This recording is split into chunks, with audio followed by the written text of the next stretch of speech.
کیا چیز کھول کے رکھیں؟ یا قرآن کھول کے رکھیں یا رسول اللہ کا فرمان کھول کے رکھیں؟ اللہ رسول کی طرف توجہ رکھیں، وہ سیکھنے سکھانے کا وقت ہے۔ چھوڑے گویوں سے دین سیکھا جائے گا، ہمیں کوئی شکوا نہیں، یہ پکی توبہ کریں، سویرے آئیں آ کے دین سکھائیں۔ اور میں ان سے بھی اپیل کروں گا کہ آؤ دین سکھاؤ۔ حضرت فضیل بن عیاض فرماتے ہیں میں ڈاکو تھا، کبھی کبھی چھپ چھپا کے جمعہ پڑھا کرتا تھا، پھر میں نے توبہ کی تو سچی توبہ کی، پھر میں نے توبہ کی تو رب کو راضی کرنے والی توبہ کی، پھر میں نے توبہ کی تو چھوڑی ہر شے، غریبوں کا لوٹا ہوا مال واپس کیا، جس کے پیسے نہ دے سکا اس کے گھر میں جا کے اس کی بھینسوں کو چارہ ڈالا، اس کے اونٹوں کی خدمت کی، میں نے قرضے چکائے۔ فرمایا میں سچی توبہ کر کے مسجد آیا، جس خطیب کے پیچھے میں جمعہ پڑھا کرتا تھا وہ میرے ہاتھ پہ بیعت کر کے مرید ہو گیا۔ اللہ تبارک و تعالیٰ نے اپنے بندوں کے دل میری طرف پھیر دیے، پھر تمہیں اس میں انعام دینے کی ضرورت نہیں پڑے گی، پھر تم کٹیا نشین بن کے بھی دین پھیلاؤ گے تو اللہ اس میں تاثیر پیدا فرما دے گا۔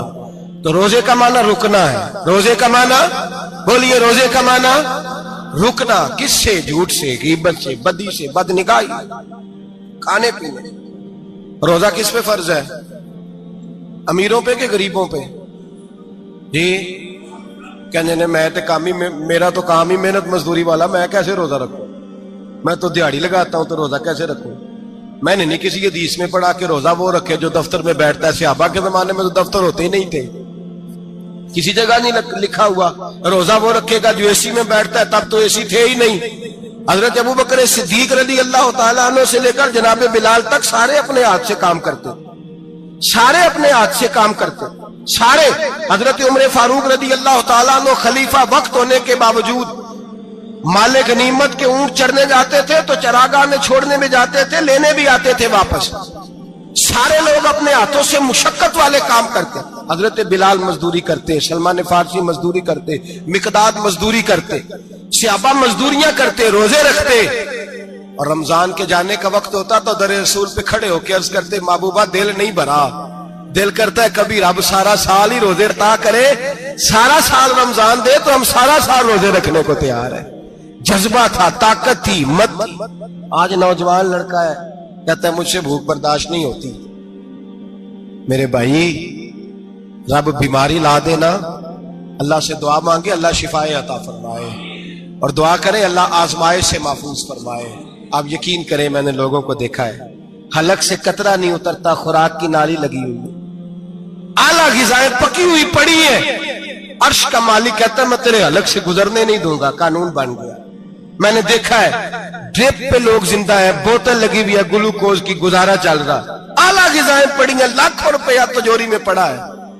مالک کہتا ہے تو نہیں کھا سکتا تو وہ کھانے نہیں دیتا، نہیں کھانے دیتا۔ ایک شخص یورپ کے علاقے کا، میں کسی کالم نویس کا پڑھ رہا تھا، وہ کہتا ہے میری خربوں میں جائیداد ہے لیکن میرے معدے میں ایسی تکلیف ہے کہ میں آٹے کو چھان کر جو اوپر سے بورا نکلتا ہے صرف وہ کھا سکتا ہوں، اس کے علاوہ میں کائنات کی کوئی نعمت کھا نہیں سکتا۔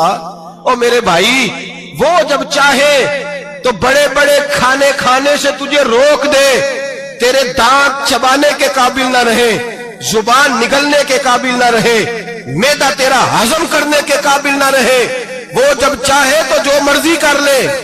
وہ کہتا چل تو میری مرضی پہ چلنا، ایک مہینہ میرے کہنے پہ نہ کھا، ایک مہینہ میرے کہنے پہ نہ کھا، تو یا اللہ تو کیا کرے گا؟ فرمایا صوم تصفو، میرے نبی پاک نے فرمایا تم روزے رکھو اللہ تمہیں صحت عطا فرما دے گا، اللہ تندرستیاں دے دے گا، شفائیں دے دے گا۔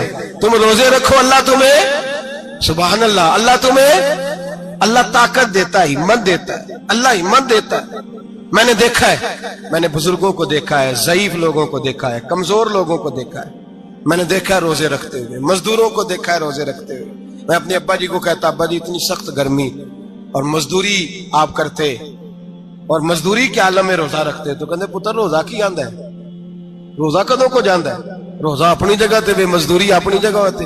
اور کئی دفعہ مینوں فرمان لگے مینوں یار سمجھ کوئی نہیں لگتی، پتہ نہیں روزیاں چ اللہ طاقت کتھوں دے چھڑدا ہے، اتنی زیادہ کام بھی زیادہ کریدا ہے تے روزہ بھی بھائی صوم تصفو، میرے مصطفیٰ نے فرمایا تو روزہ رکھ اللہ تجھے صحت عطا فرما دے گا۔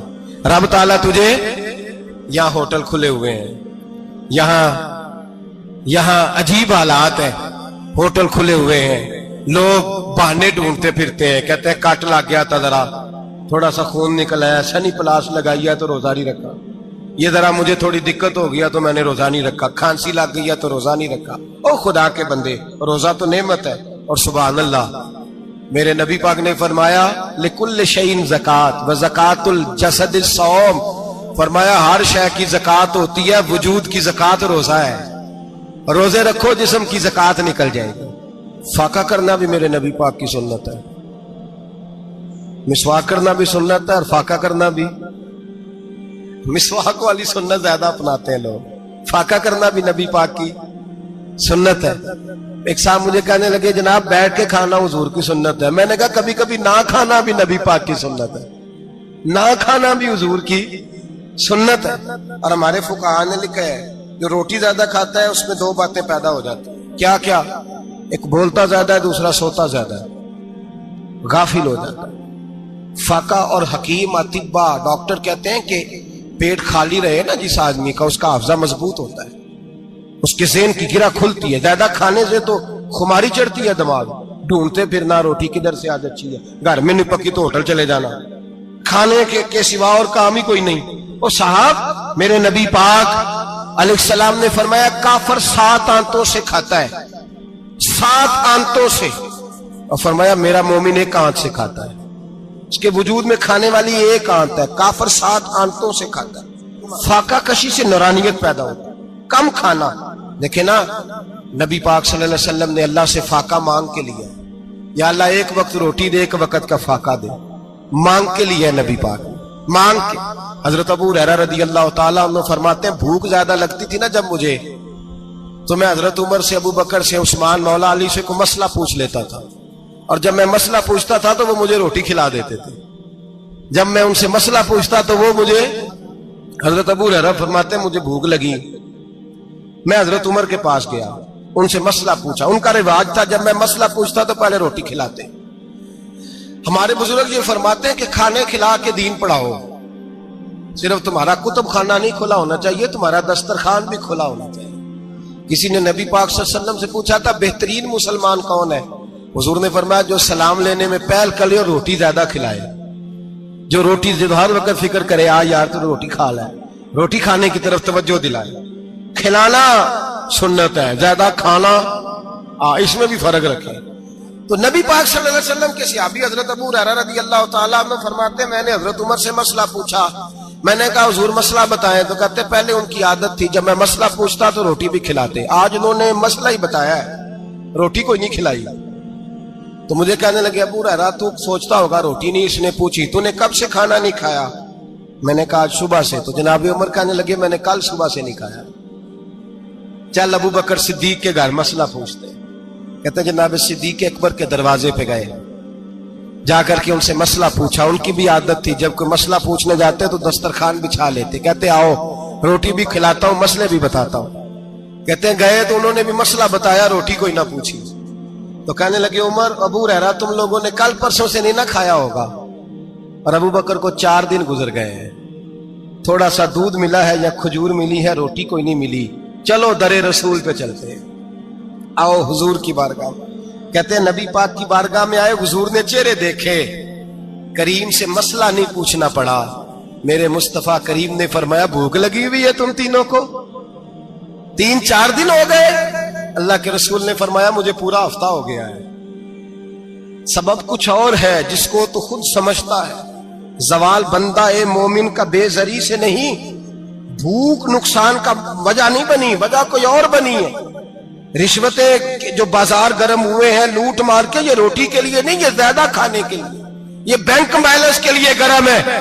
یہ لوٹ مار کا مقصد کوٹھیاں بنانا ہے, روٹی کا تو رب کریم کا وعدہ ہے. جو روز روتا ہے شام کو کہ میرا کاروبار کوئی نہیں, اصل میں کہتا ہے بنگلہ کوئی نہیں, اصل میں کہتا ہے کار کوئی نہیں, پجاروں کوئی نہیں, روٹی تو اللہ عطا فرماتا ہے, اس کا وعدہ ہے. فرمایا حضور نے 3 دن بیت گئے, چلو. میرا بے تکلف صحابی ہے ابو الحسن انصاری, وہ بڑے نصیب والے ہوتے ہیں جن کو میرے نبی پاک خود کہتے تھے کہ تیری فلانی ذمہ داری ہے. اس زمانے کا تو کسی کو کہہ دیا جائے تیری ذمہ داری ہے تو کہتا ہے یہ تو پھٹیکے ڈالنے لگ گیا, یہاں سے تو چھٹی کر جانی چاہیے. خوش ہوتے تھے صحابہ کہ ہماری ذمہ داری لگی. کہتے ہیں حضرت ابو الحسن انصاری کے گھر گئے, نبی پاک نے فرمایا بھوک بڑی لگی ہے, کھانا لا. کہتے ہیں حضور نے اسے کہا تو اس آدمی کو تو وجد ہی ہو گیا. اس نے کہا میرے اتنے نصیب کہ حضور کا یہ کھانا کھلا. آؤ دیکھو دنیا والوں, آج جو سب سے زیادہ عزت والا ہے وہ میرا مہمان بنا ہوا ہے. فرماتے ہیں وہ دوڑے گئے, بکری اٹھائی, ذبح کی, بیوی کو کہنے لگے روٹی تیار کر. ادھر کھجوریں توڑی, انگور توڑے, کہنے لگے حضور آپ جب تک تناول کریں تب تک کھانا پک جاتا. حضرت عمر کہتے ہیں روٹی پک کے آئی, بڑا پیارا گوشت, بڑا اچھا سالن, بڑا خوبصورت خلوص والا کھانا. فرماتے ہیں میں نے بڑا ہی کھایا. نبی پاک نے نا ایک روٹی لی اور چھوٹی چپاتی, تھوڑا تھوڑا سالن کونوں سے, اور جب نبی پاک نے کھا لیا تو حضور کی آنکھوں میں آنسو آئے. حضرت عمر کہنے لگے حضور روئے کیوں؟ نبی پاک نے فرمایا سوچتا ہوں 7 دن کے فاقے کے بعد کھایا ہے, پر ڈرتا ہوں رب اس کا حساب پوچھے گا تو جواب کیسے دینا ہے, اس کا حساب بھی تو دینا ہے نا جو کھایا ہے. تو حضرت عمر فاروق کے ہاتھ میں کچھ چیز تھی, زور سے زمین پہ ماری, کا محبوبہ 7 دن کے بعد بھی روٹی کھائے تو حساب دینا ہے. نبی پاک فرمانے لگے عمر وہ مالک ہے نا, تو جب دیتا ہے تو حساب نہیں لے سکتا, حساب تو دینا ہے, حساب تو دینا ہے, تیاری رکھو. صحابہ کرام فرماتے ہم نے ارادہ کیا کہ آج کے بعد ہم پھر فاقے کریں گے, کم کھائیں گے, اس لیے کہ حساب دینا ہے. میرے بھائی وہ فاقہ کشی کرتے تھے, ڈرتے تھے. وہاں تو لوگ کھا کے بیمار ہیں, کھاتے جا رہے ہیں, سوتے جا رہے ہیں, کھاتے جا رہے ہیں, سوتے جا رہے ہیں. یہ بھی وقت آئے گا رمضان شریف کا, سویرے درس پہ آؤ کہتے نیند بڑی آتی ہے, سویرے 2 سپارے پڑھ کے سویا کرو کہتے شام نیند بڑی آتی ہے, فجر کے بعد ہی تو وقت ہوتا ہے اللہ اللہ کرنے کا, شہری کا, کھاتے جا رہے ہیں, سوتے. لوگ جماعت سے نماز نہیں پڑھتے سو جاتے, جماعت کا ثواب چھوڑ کے سو جائیں گے. بھائی رمضان مبارک میں فاقہ کشی کی ٹریننگ ہوتی ہے, فاقہ کشی کی تربیت لے, رمضان میں روکے اپنے آپ کو, تربیت ہوگی. اور ہمارے صوفیاء فرماتے ہیں جو زیادہ کھاتا ہے اس کا نفس اس کو زیادہ پہ مائل کرتا ہے, خواہشات نفس پیدا ہوتی ہیں. میرے نبی پاک علیہ السلام نے جوانوں کو حکم دیا ہے یا معاشر الشباب, او جوانوں. یا رسول اللہ کیا حکم ہے؟ فرمایا یا نکاح کر لو اگر طاقت ہے, نہیں طاقت تو روزے رکھو. حضور روزے سے کیا ہوگا؟ فرمایا تمہارا نفس کچلا جائے گا, شیطان وسوسہ اندوزی نہیں کرے گا. آج نوجوان بڑھ بڑھ کے کھاتا ہے, بہت زیادہ کھاتا ہے, کبھی اس ہوٹل سے کھاتا ہے, کبھی اس ہوٹل سے کھاتا ہے. اتنا زیادہ کھائیں گے تو نفسانی قوتیں اچھل کر کے آئیں گی, مشکل ہو جائے. شادیاں دیر سے ہوتی ہیں, ماں باپ آنکھیں بند کر کے بیٹھے ہوئے ہیں. اگر ماں باپ کی ذمہ داری ہو اور ماں باپ نکاح نہ کرے تو نبی پاک نے فرمایا بچے گناہ کریں گے تو جتنا گناہ بچے کو اتنا باپ کو بھی ہوگا. تو ماں باپ چپ ہیں, دوسرا شادی مشکل بڑی ہے, مہنگی بڑی, اور تیسرا نہیں کر رہے کچھ لوگ تو روزے بھی نہیں رکھ رہے. تو رمضان ان کے لیے بھی وقت ہے, نفسانی قوتیں کچلی جائیں گی. کھانا جتنا کم کھایا جائے گا اتنا وجود کے اندر نفسانی خواہشات کم پیدا ہوں. تو رمضان تو پریکٹس ہے مجاہدے کی, دین کی. اور دوسرا میرے حبیب پاک صلی اللہ علیہ وسلم نے فرمایا ہے, حضور فرماتے ہیں کہ رمضان اور قرآن کا آپس میں رشتہ ہے. قرآن پاک کتنا پڑھنا چاہیے روزانہ؟ زیادہ سے اللہ جزا دے, امید ہے آپ زیادہ سے زیادہ ہی پڑھتے ہوں گے. بھائی سنیں, حدیث مبارکہ میں نبی پاک نے فرمایا رمضان اور قرآن دونوں مل کے نا, بڑی پیاری حدیث ہے, فرمایا دونوں مل کے اللہ کی بارگاہ میں میری امت کی سفارش کریں گے. رمضان اور اللہ اکبر. کس طرح؟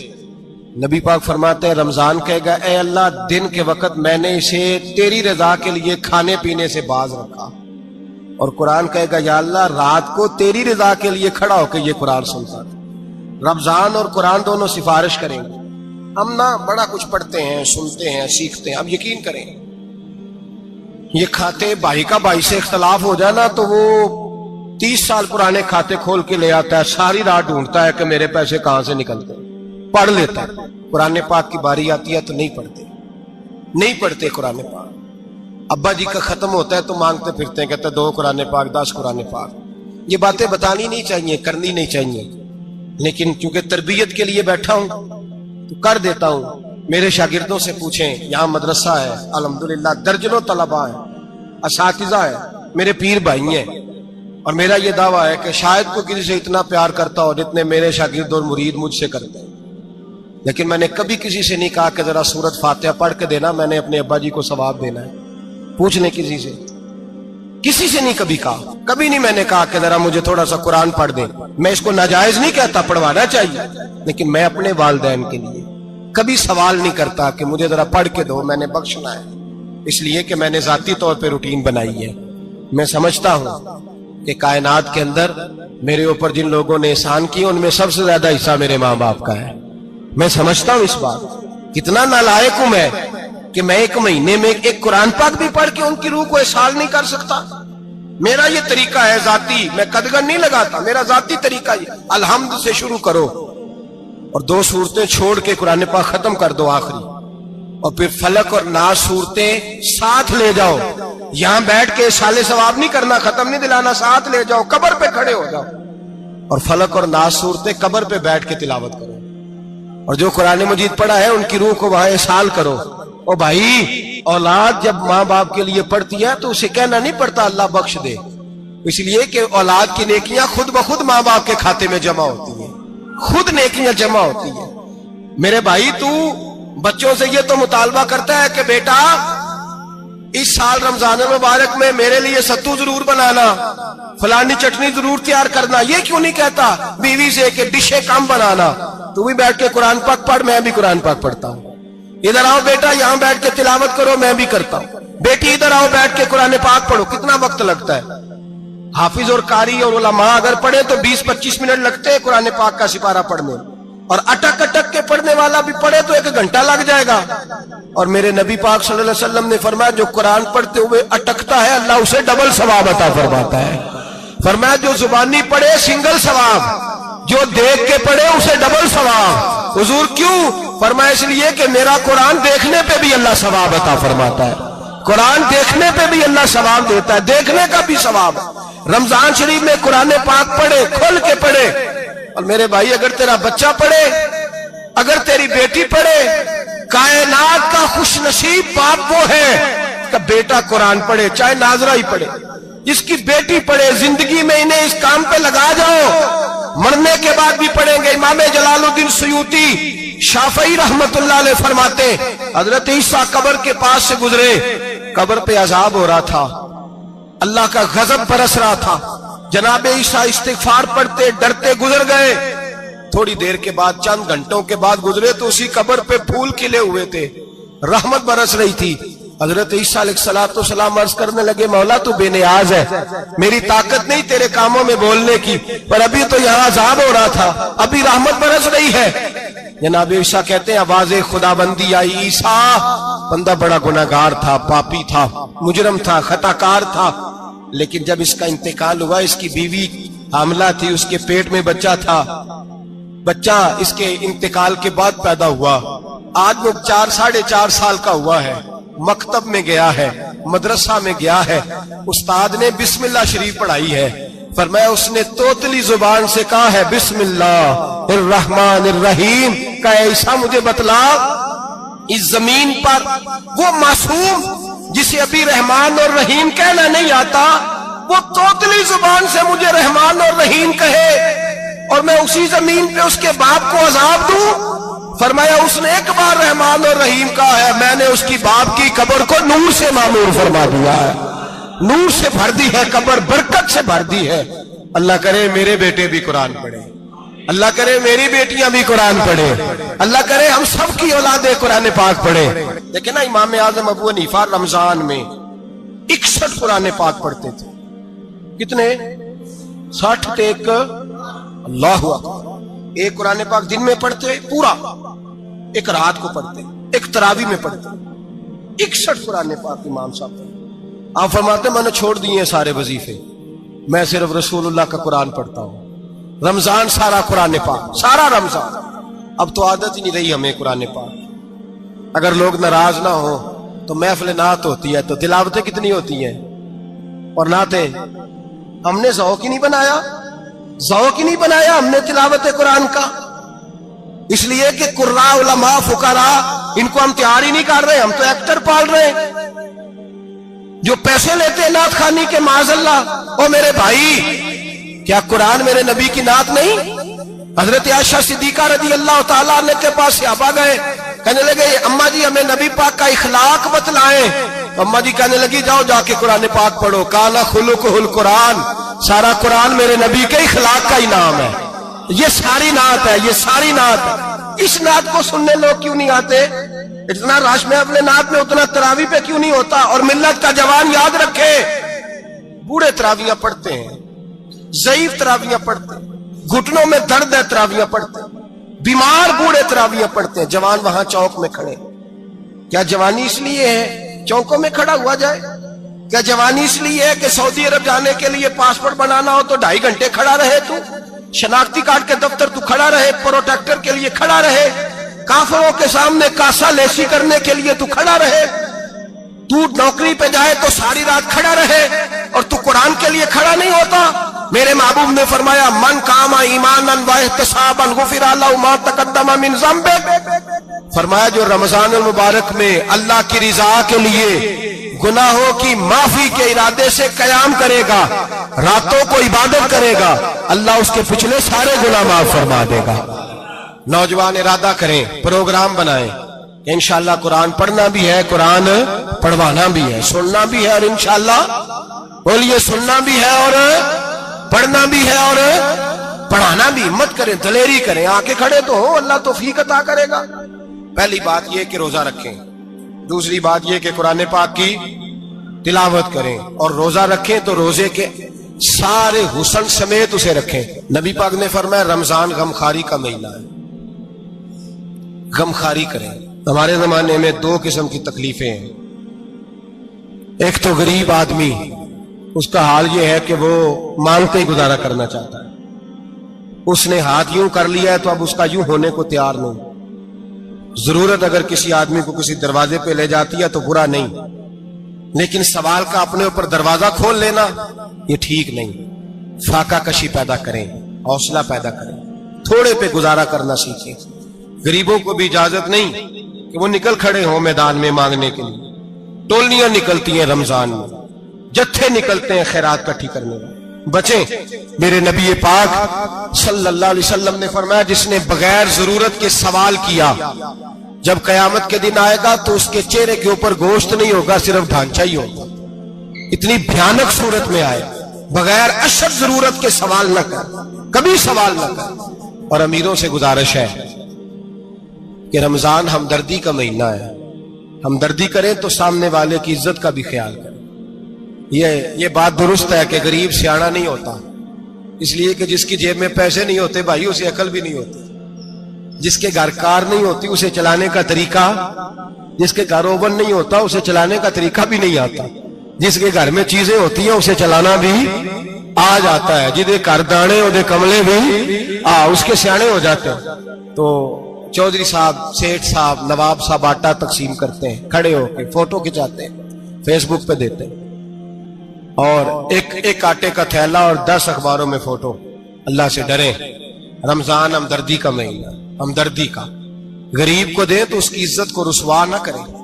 میرے نبی پاک علیہ السلام کے صحابی حضرت عبداللہ ابن عمر رضی اللہ تعالیٰ عنہ ڈھونڈ کے لاتے تھے مسکینوں کو، ڈھونڈ کے، اور جب لاتے تھے تو اپنے دسترخوان پر بٹھا کر اپنے ساتھ افطاری کرایا کرتے، اور پھر فرمایا اللہ تعالیٰ نے لن تنالوا البر حتی تنفقوا مما تحبون، اللہ کے راستے میں وہ چیز دینی ہے جو تمہیں زیادہ پیاری ہو۔ کون سی چیز جو تمہیں؟ میں تھوڑا سا بے باک ہوں بعض دوستوں کے ساتھ، سب کے ساتھ نہیں۔ ایک دوست مدرسے میں گھی دینے آئے ایک دفعہ، تو وہ والا گھی دے گئے جو سب سے سستا تھا، تو میں نے کہا مجھے دیانتداری سے بچائے، آپ یہی کھاتے ہیں گھر میں؟ کہنے لگے نہیں۔ تو میں نے کہا پھر ہم نے بچے مارنے کے لیے تو نہیں نہ رکھے ہوئے، کیا وہ والا گھی اللہ کے راستے میں پیاری چیز دے رہی ہے نا، اس لیے گلے گلے نوٹ لوگ مسجد کے گلے میں ڈال جاتے ہیں، پھٹے ہوئے ڈال جاتے ہیں، کہتے ہیں جوڑ لیں گے مولوی صاحب۔ اور خدا کے بندے پیاری چیز دینی تھی تمہیں، اور تو نے اس کا ترجمہ الٹ کر لیا ہے۔ سمجھ لیں رمضان المبارک میں کسی غریب کی مدد کرنی ہے تو ساتھ اس کی عزت بھی کرنی ہے۔ نبی پاک علیہ السلام کے دروازے پر جب یہ جملہ ایک ہے لیکن بڑا قیمتی ہے، صحابہ کہتے ہیں جب ہم دروازہ رسول پہ جاتے تھے خیرات بھی ملتی تھی اور عزت بھی ملتی تھی، خود بھیک دے خود ہی کہیں منگتے کا بھلا ہو، خیرات بھی ملتی تھی اور عزت بھی ملتی تھی. نبی پاک ساتھ عزت بھی دیتے تھے, مسکین کو غریب کو دیں اور خیر خائی کریں. جوتے بیچنے والے جوتوں کے ریٹ سستے کریں, کپڑا بیچنے والے کپڑے کا ریٹ, درزی صاحب بھی ریٹ سستا کریں, دکاندار بھی چیزوں کا ریٹ, حکیم صاحب پیسے کم لیں, ڈاکٹر پیسے کم کریں, حکومت نرخوں میں کمی کرے, اور یہ کام اجتماعی طور پہ کریں. میرے نبی پاک نے فرمایا رمضان غمخواری کا مہینہ ہے, اس میں غمخواری کرنی ہے, دوسرے کا خیال کریں, اظہار کریں, قربانی کریں. یہاں ہر چیز کا ریٹ بڑھ جاتا ہے رمضان شریف میں. ہر آدمی کہتا ہے میرا سیزن آ گیا ہے, توجہ بڑھائیں, خیال کریں, غمخواری کا مہینہ ہے. اور پھر آپ لوگوں سے یہ بھی گزارش ہے کہ رمضان المبارک کا جب مہینہ آئے تو جس آدمی کے ساتھ نیکی کرنی ہے وقت پہ کریں. کسی غریب کو پیسے دینے ہیں, کپڑے دینے ہیں تو یکم رمضان کو دیں. میں اکثر دوستوں سے پوچھتا ہوں, میں کہتا ہوں قاری صاحب نو جوڑا کدو دیندے ہو؟ کہندے 27 والے دن. میں کہ مینوں لگ گئی سمجھ, تہاڈی سازش ہے کدھر سواں کے پاہ نہ لگے.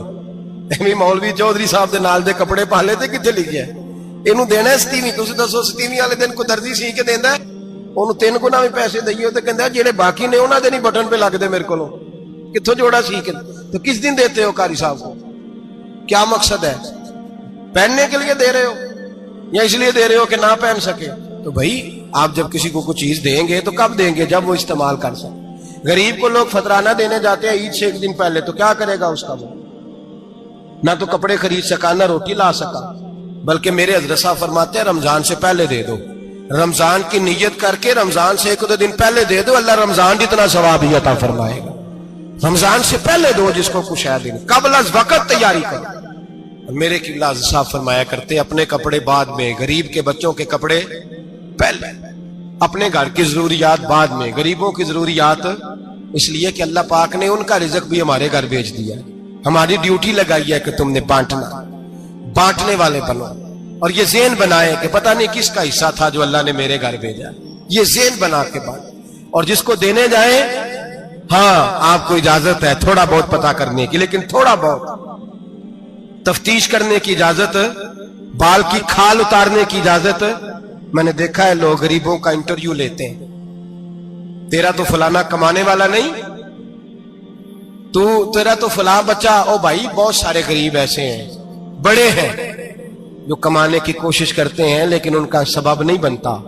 ہاں ہے ایسے لوگ جو سعودی عرب چلے گئے ہیں, کہتے ہیں تیرا تو فلاں باہر نہیں گیا, ہے گیا ہے, لیکن سارے سعودی عرب جانے والے بھی مال کمانے کی طاقت نہیں رکھتے. کئی وہاں بھی بیٹھ کے بیچارے قرضوں میں الجھے ہوئے ہیں, وہاں والوں کے ظلم کا شکار ہیں, بہت ساری آزمائشوں میں. تو تفتیش کرتا ہے. میرے امام شافعی کا ایک جملہ اگر آپ کو یاد رہ گیا تو بات بن جائے گی. امام شافعی رحمت اللہ, بلکہ حضرت غوث اعظم جیلانی کے پاس وہ بات آپ کو زیادہ فائدہ دے گی. حضرت غوث اعظم جیلانی کو ان کا ایک مرید سمجھانے لگ گیا, کہنے لگا حضرت جی آپ سب کو دیتے رہتے ہیں, ہر بندہ مستحق نہیں ہوتا, ذرا ٹٹول کے دیا کریں. تو غوث اعظم جیلانی فرمانے لگے بھائی مجھے تو لگتا ہے تو بھی ان چیزوں کا مستحق نہیں تھا جو اللہ نے تجھے عطا کر دی ہے. پہلے تو بتا تو مستحق تھا, تجھے اپنی حیثیت اوقات کا پتہ ہے جو اللہ نے تجھے دے دی ہے؟ طاقت تھی, کوالٹی تھی, تیرے اندر وہ صلاحیت تھی. رب نے تو نہیں تیری تفتیش کی کہ تو قابل ہے کہ نہیں, تو اللہ کے بندوں کی تفتیش کرتا پڑتا ہے. امام شافعی فرمایا کرتے, امام شافعی فرماتے رب تجھے پرکھ کے نہیں دیتا, ٹٹول کے نہیں دیتا, رسوا کر کے نہیں دیتا. تو غریبوں کے ساتھ یہ سارا ظلم کیوں کرتا ہے؟ بس پتہ چل گیا وہ ضرورت مند ہے تو دے. اس لیے کہ اجر تجھے غریب نے نہیں دینا, اجر اللہ نے دینا ہے. اور اللہ اجر عمل پہ نہیں دیتا, اللہ تو نیت پہ اجر عطا فرماتا ہے. تو نیت دیکھ تیری کس طرح کی. تو میرے بھائی غریب کو دیں, قبل از وقت دیں. رمضان مبارک میں چوتھا کام, بات آخری اور چوتھا کام سنیں. رمضان میں دین سیکھیں.